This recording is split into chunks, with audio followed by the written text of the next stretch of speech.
সংবাদপত্র ও সংবাদ কর্মীদের বাঁচাতে ১৪ দফা দাবি তুলে ধরেছে বাংলাদেশ সংবাদপত্র শিল্প পরিষদ। দুপুরে রাজধানীর পুরানা পল্টনে সংবাদপত্র শিল্পের সমস্যা ও সমাধান নিয়ে আয়োজিত এক আলোচনা অনুষ্ঠানে এসব দাবি তুলে ধরা হয়।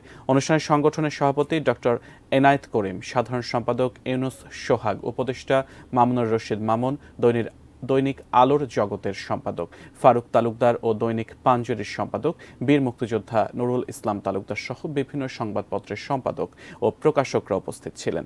এ সময় সভাপতির বক্তব্যে ডক্টর এনায়েত করিম বলেন, সরকারি সংস্থাগুলোর কাছে সংবাদপত্রের বকেয়া পরিশোধ না করলে সংবাদপত্র ও সংবাদ কর্মীদের বাঁচানো যাবে না।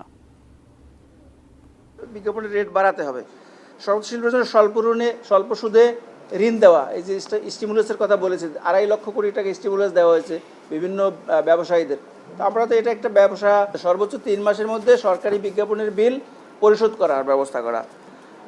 সংবাদপত্র কর্মীদের জন্য একটি বিশেষায়িত হসপিটাল অথবা যে কোনো প্রত্যেকটা সরকারি হসপিটালে কমপক্ষে ৫টি করে বেড সংবাদ কর্মীদের জন্য বরাদ্দ রাখা।